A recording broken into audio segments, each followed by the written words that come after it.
In questo episodio smontiamo, prepariamo e trasformiamo completamente i mobili del nostro camper, perché prima di verniciare davvero c'è molto più lavoro di quanto sembri. Se stai rifacendo un camper oppure stai camperizzando un van e non vuoi sbagliare proprio in questa fase, questo video può esserti utile. Ragazzi, come prima cosa dobbiamo andare ad alzare la nostra vetroresina per poter accedere all'interno e togliere via tutti quanti i mobili per andare a lavorare esternamente. Facciamo spazio, alziamo la vetroresina e andiamo all'interno. Ragazzi, allora dovremo andare a fare 2 fori nella vetroresina corrispondenti ai montanti di cartongesso che ci sono là sopra, in modo tale da inserire una corda e andare ad alzare la vetroresina, creare tipo una tettoia, perché non abbiamo la scala per poterla mettere sopra. In più abbiamo questo problema che è ondeggiata, quindi risolviamo così. Andiamo ad effettuare i fori e andiamo a tirarla. Questa parte la andremo a tagliare perché non ci servirà, che l'abbiamo lasciata appositamente più lunga, quindi possiamo effettuare questo lavoro. Allora, all'incirca qui.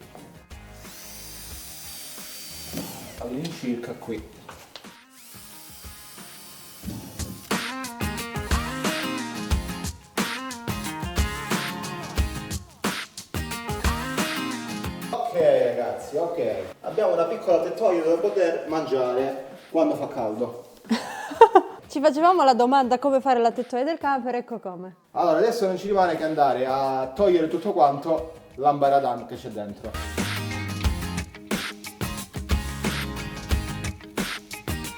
Ok ragazzi, adesso andiamo a togliere la tavola centrale in modo da poter togliere tutto il resto.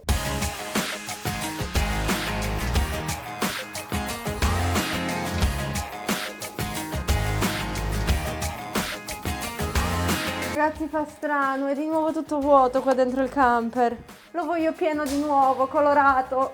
Ragazzi, allora adesso dobbiamo andare a fresarci qui praticamente il pannellino esce leggermente fuori rispetto a questo fianco su tutti e 4 i lati. Quindi adesso con la fresa lo andremo a rifinire in modo tale che quando togliamo questo pannello fuori possiamo mettere un pannello dietro e prenderci la sagoma precisa del nostro foro per andare a creare uno sportellino. Quindi prendiamo la nostra fresa e andiamo ad effettuare tutta quanta la fresatura.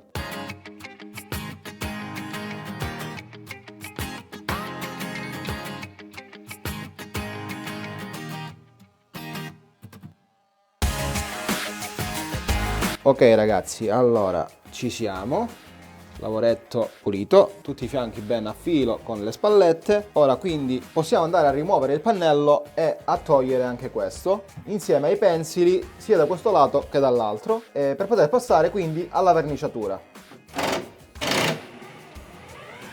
Olè! Retto tutto da una sola francesina. Ok ragazzi, andiamo a toglierli, buttiamo via tutto fuori. No.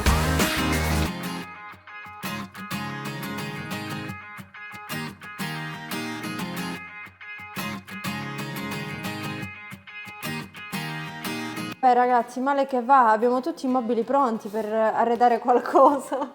Tutti fuori e lui è vuoto, mannaia. Guardate là, è vuoto. Sembra di essere tornati indietro. Ragazzi, ci andiamo a fare una prima stuccatura di tutti quanti i fori, perché poi dovremo andare a riempire con altri passaggi. Dopodiché potremo andare a carteggiare e a passare il fondo. Quindi iniziamo ragazzi.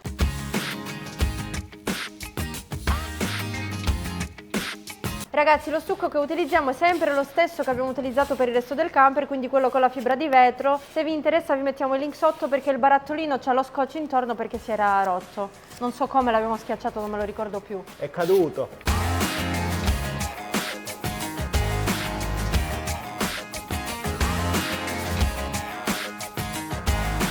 Ragazzi, allora è arrivato il momento di andare a prendere i 2 pannelli che erano all'interno e andarli a mettere, a posizionare uno sulla cucina e l'altro su dei cavalletti, perché lo stucco sugli altri pezzi deve ancora asciugare. Nel frattempo ci andiamo a verniciare questi pezzi dove non abbiamo applicato dello stucco. Per far aderire meglio la vernice e per avere una superficie più liscia andiamo a levigare tutta la superficie. In questo caso utilizziamo una grana 240.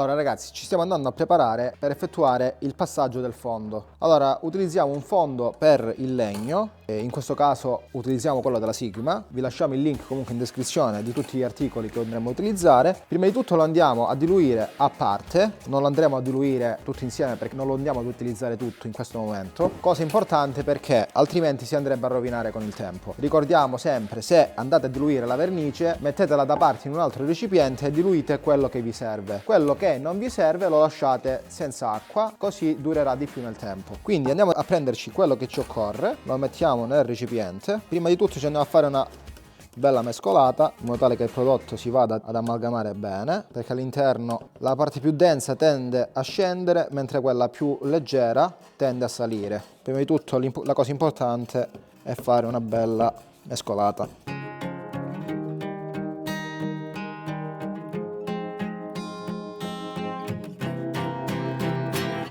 Ok ragazzi, quindi una volta mescolato andiamo a prendere quello che ci occorre, quello che pensiamo di utilizzare. Ok, andiamo ad aggiungere giusto un pochettino d'acqua, in questo caso il 10%, quindi diciamo nemmeno un bicchierino di caffè.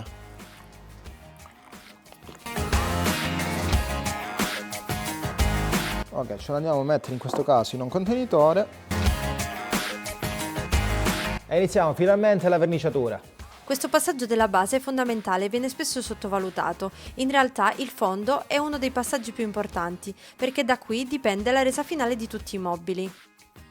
Intanto, mentre Michael non c'è, vi spiego un attimo il punto in cui siamo arrivati. Abbiamo verniciato il coperchio della panca più larga insieme alla parte fissa della panca, l'altra panca ci resta ancora da verniciare, poi stiamo aspettando che si asciughi tutto questo stucco dei pensili. Intanto però vi faccio vedere, all'interno del camper abbiamo rimosso tutti i mobili, anche il feltro che avevamo utilizzato sul pavimento, che non è servito a niente. Ora vado a rimuovere l'altra parte del cartone che è sulla parte posteriore e vado ad aspirare tutto quanto in modo da renderlo pulito e prepararlo per il nuovo cartone, che sarà fondamentale per la prossima fase in cui dovremo verniciare i mobili, quindi le strutture fisse che sono già nel camper, ed evitare ovviamente di sporcare il pavimento. Quindi dovrà essere un lavoro preciso che farà Michael più avanti. Al rientro di Michael procediamo quindi con la levigatura dello stucco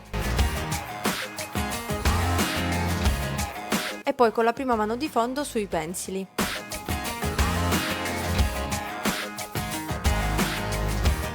Ragazzi, mentre si asciuga la prima mano di fondo ai pezzi, andiamo a mettere il cartone per coprire il pavimento all'interno e dopodiché andiamo a fare un altro lavoretto.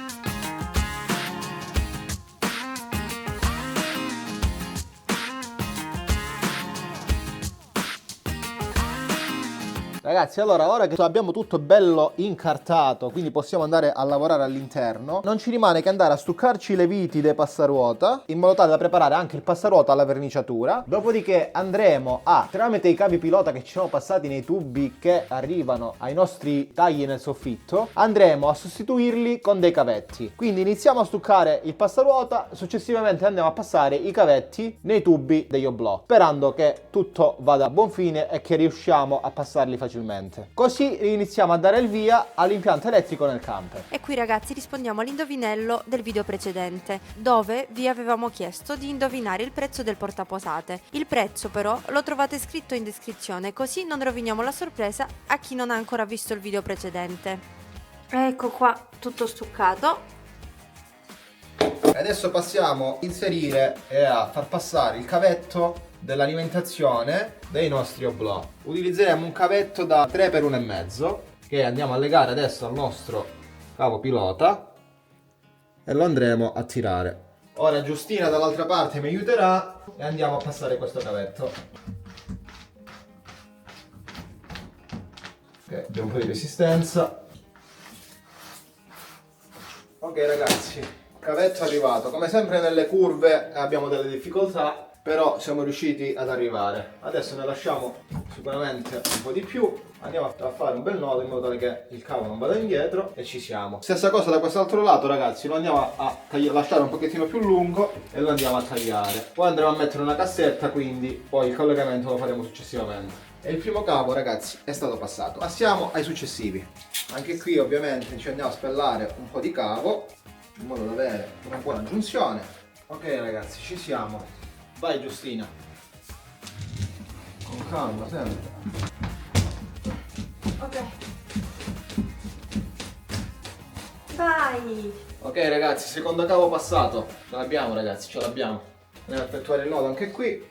E il secondo è passato. Non ci rimane che passare l'ultimo cavo che andrà all'oblò del bagno. In realtà il nostro oblò nella zona del bagno non avrà bisogno di nessuna alimentazione, però lo andiamo a predisporre nel caso andremo ad utilizzare qualche ventola o anche qualche tipo di illuminazione. Quindi andiamo comunque a passarlo. Allora Giustina, vai in bagno e tira, dai. Forza. Ma non c'è ancora lo scarico! Non devi tirare lo scarico. Ma non ci sarà mai uno scarico? Non ci sarà mai uno scarico qua. Esatto! Era doppio senso! Noi siamo ecologici. Aspetta che qua c'è una curva molto. Curvosa. Ecco qua, È vai. passato! Ci sei? Eccolo!